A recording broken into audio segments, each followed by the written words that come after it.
I'm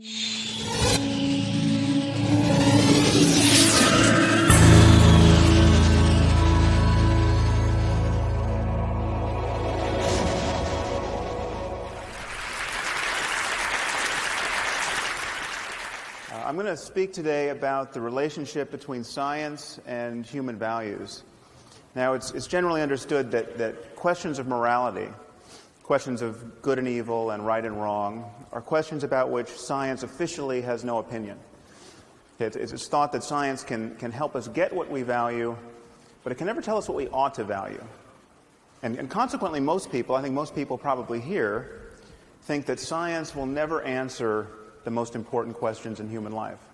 Questions like what is worth living for, what is worth dying for, what constitutes a good life. So I'm going to argue that this is an illusion, that the separation between science and human values is an illusion, and actually quite a dangerous one at this point in human history. Now, it's often said that science cannot give us a foundation for morality and human values because science deals with facts, and facts and values seem to belong to different spheres. It's often thought that there's no description of the way the world is that can tell us how the world ought to be. But I think this is quite clearly untrue. But values are a certain kind of fact. They are facts about the well-being of conscious creatures. Why is it that we don't have ethical obligations toward rocks? Why don't we feel compassion for rocks? It's because we don't think rocks can suffer. And if we're more concerned about our fellow primates than we are about insects, as indeed we are, it's because we think they're exposed to a greater range of potential happiness and suffering. Now, the crucial thing to notice here is that this is a factual claim. This is something we could be right or wrong about. I mean, if we've misconstrued the relationship between biological complexity and the possibilities of experience, well, then we could be wrong about the inner lives of insects. Okay, and there is no notion, no version of human morality and human values that I've ever come across that is not at some point reducible to a concern about conscious experience and its possible changes.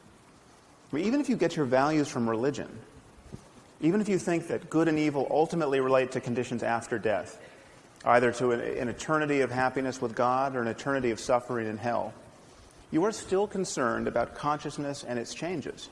And to say that such changes can persist after death is itself a factual claim, which, of course, may or may not be true. Now, to speak about the conditions of well-being in this life for human beings, we know that there's a continuum of such facts. We know that it's possible to live in a failed state, where everything that can go wrong does go wrong, where mothers cannot feed their children, where strangers cannot find the basis for peaceful collaboration, where people are murdered indiscriminately. And we know that it's possible to move along this continuum towards something quite a bit more idyllic, I mean, to a place where a conference like this is even conceivable. And we know that there are right and wrong answers to how to move in this space. Would adding cholera to the water be a good idea? Well, probably not. Would it be a good idea for everyone to believe in the evil eye so that when bad things happen to them, they immediately blame their neighbors? Probably not. There are truths to be known about how human communities flourish, whether or not we understand these truths. And morality relates to these truths. So in talking about values, we are talking about facts. Now, of course, our situation in the world can be understood at many levels. There's from the level of the genome on up to the level of economic systems and political arrangements. But if we're going to talk about human well-being, we are of necessity talking about the human brain, because we know that our experience of the world and of ourselves within it is realized in the brain. Whatever happens after death, even if the suicide bomber does get 72 virgins in the afterlife, in this life, his personality, his rather unfortunate personality, is the product of his brain. Okay, and so the contributions of culture, if culture changes us, as indeed it does, it changes us by changing our brains. And so therefore whatever cultural variation there is in how human beings flourish can, at least in principle, be understood in the context of a maturing science of the mind, neuroscience, psychology, etc. So what I'm arguing is that values reduced to facts about the conscious experience of conscious beings, and we can therefore visualize a space of possible changes in the experience of these beings. And I think of this as a kind of moral landscape with peaks and valleys that correspond to differences in the well-being of conscious creatures, both personal and collective. And one thing to notice is that perhaps there are states of human well-being that we rarely access, that few people access, and these await our discovery. Perhaps some of these states can be appropriately called mystical or spiritual. Perhaps there are other states that we can't access because of how our minds are structured, but other minds possibly could access them. Now, let me be clear about what I'm not saying. I'm not saying that science is guaranteed to map this space, or that we will have scientific answers to every conceivable moral question.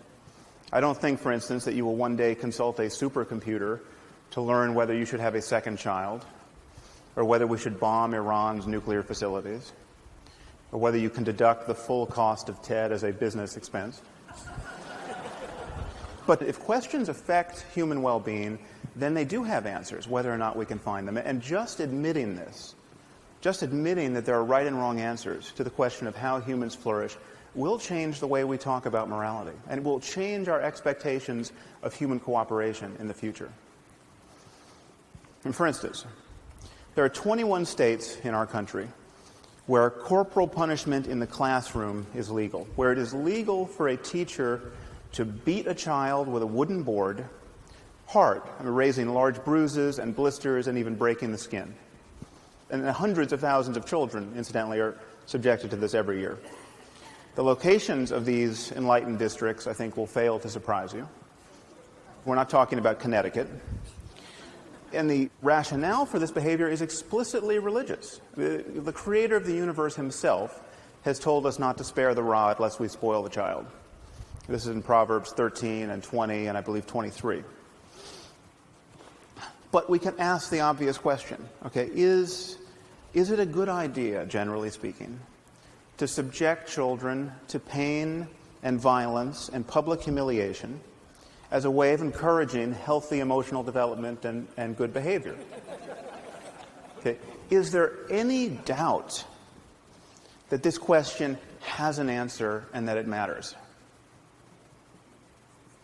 Now, many of you might worry that the notion of well-being is truly undefined and seemingly perpetually open to be reconstrued. And so then how, therefore, can there be an objective notion of well-being? Well, consider by analogy the concept of physical health. I mean, the concept of physical health is undefined, as we just heard from Michael Spector. It has changed over the years. When this statue was carved, the average life expectancy was probably 30. It's now around 80 in the developed world. There may come a time when we meddle with our genomes in such a way that not being able to run a marathon at age 200 will be considered a profound disability. You know, people send you donations when you're in that condition. Notice that the fact that the concept of health is open, genuinely open for revision, does not make it vacuous. Okay, the distinction between a healthy person and a dead one is about as clear and consequential as any we make in science. Now, another thing to notice is there may be many peaks on the moral landscape. There may be equivalent ways to thrive. Okay, there may be equivalent ways to organize a human society so as to maximize human flourishing. Now, why wouldn't this undermine an objective morality? Well, think of how we talk about food. I would never be tempted to argue to you that there must be one right food to eat. There's clearly a range of materials that constitute healthy food. But there's nevertheless a clear distinction between food and poison.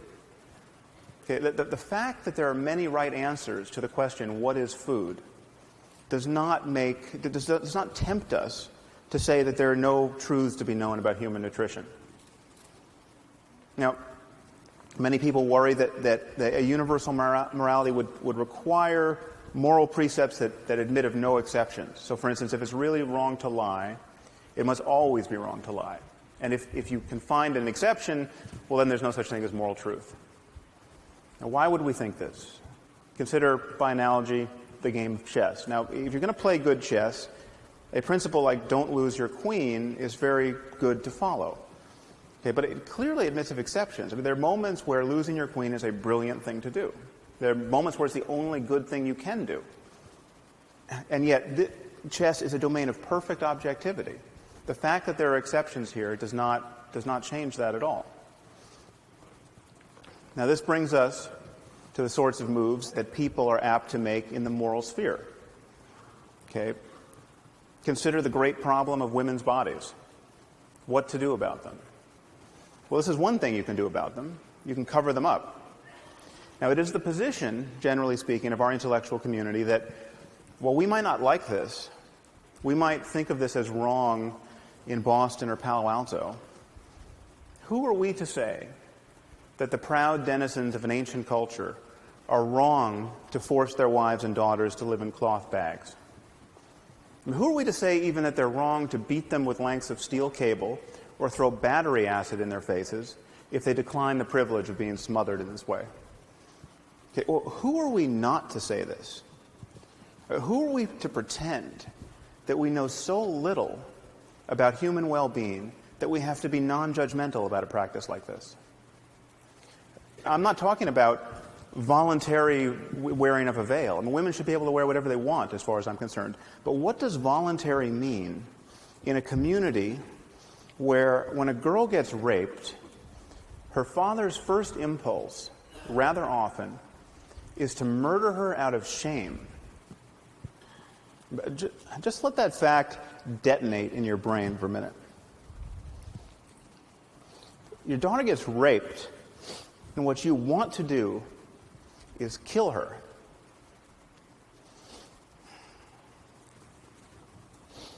What are the chances that represents a peak of human flourishing?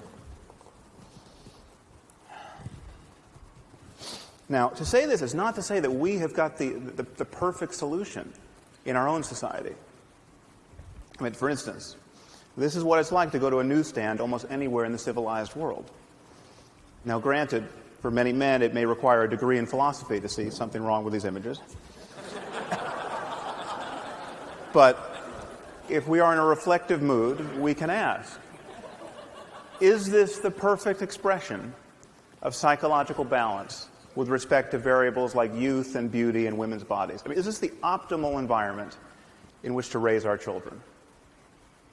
Probably not. Okay, so perhaps there's some place on the spectrum between these two extremes that represents a place of better balance. Okay?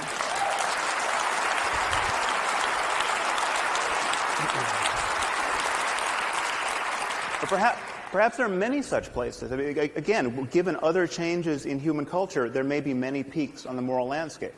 But the thing to notice is that there'll be many more ways not to be on a peak. Now, the irony, from my perspective, is that the only people who seem to generally agree with me and who think that there are right and wrong answers to moral questions are religious demagogues of one form or another. And, of course, they think they have right answers to moral questions because they got these answers from a voice in a whirlwind. Okay, not because they made an intelligent analysis of the causes and condition of human and animal well-being. And in fact, the endurance of religion as a lens through which most people view moral questions has separated most moral talk from real questions of human and animal suffering. This is why we spend our time talking about things like gay marriage and not about genocide or nuclear proliferation or poverty or any other hugely consequential issue. But the demagogues are right about one thing. We need a universal conception of human values. Now, what stands in the way of this? Well, one thing to notice is that we do something different when talking about morality, especially secular, academic, scientist types. When talking about morality, we value differences of opinion in a way that we don't in any other area of our lives. So, for instance, the Dalai Lama gets up every morning meditating on compassion, and he thinks that helping other human beings is an integral component of human happiness. Yeah. On the other hand, we have someone like Ted Bundy. Ted Bundy was very fond of abducting and raping and torturing and killing young women. Okay, so we appear to have a genuine difference of opinion about how to profitably use one's time. Okay. Most Western intellectuals look at this situation and say, well, there's nothing for the Dalai Lama to be really right about, or for Ted Bundy to be really wrong about, that admits of a real argument, that it potentially falls within the purview of science. Okay, that he likes chocolate, he likes vanilla. There's nothing that one should be able to say to the other that should persuade the other. Now notice that we don't do this in science. On the left you have Edward Witten. He's a string theorist. If you ask the smartest physicist around, who's the smartest physicist around, in my experience, half of them will say Ed Witten. The other half will tell you they don't like the question. So, what would happen if I showed up at a physics conference and said string theory is bogus? It doesn't resonate with me. It's not how I choose to view the universe at the smallest scale. I'm not a fan. Okay, well, nothing would happen because I'm not a physicist. I don't understand string theory. I'm the Ted Bundy of string theory. Okay? I wouldn't want to belong to any string theory club that would have me as a member. Okay? But this is just the point. Okay? Whenever we are talking about facts, certain opinions must be excluded. That is what it is to have a domain of expertise. That is what it is for knowledge to count. How have we convinced ourselves that in the moral sphere there is no such thing as moral expertise, or moral talent, or moral genius even? How have we convinced ourselves that every opinion has to count? How have we convinced ourselves that every culture has a point of view on these subjects worth considering? Does the Taliban have a point of view on physics that is worth considering? No. Okay. How is their ignorance? How is their ignorance any less obvious on the subject of human well-being?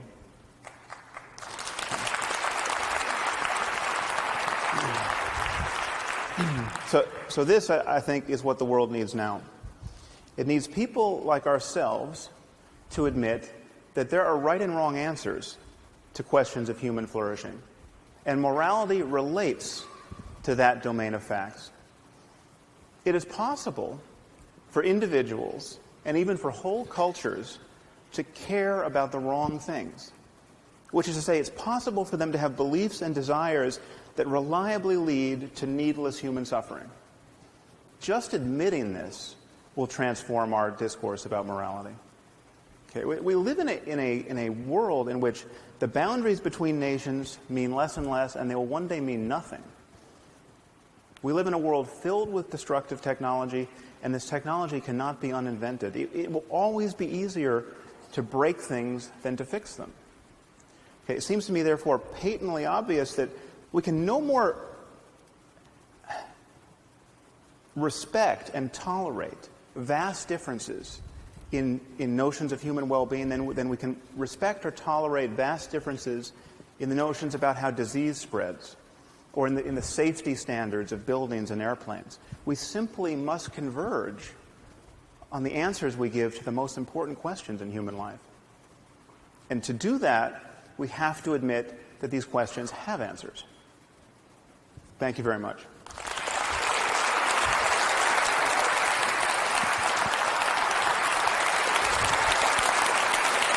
Thank you.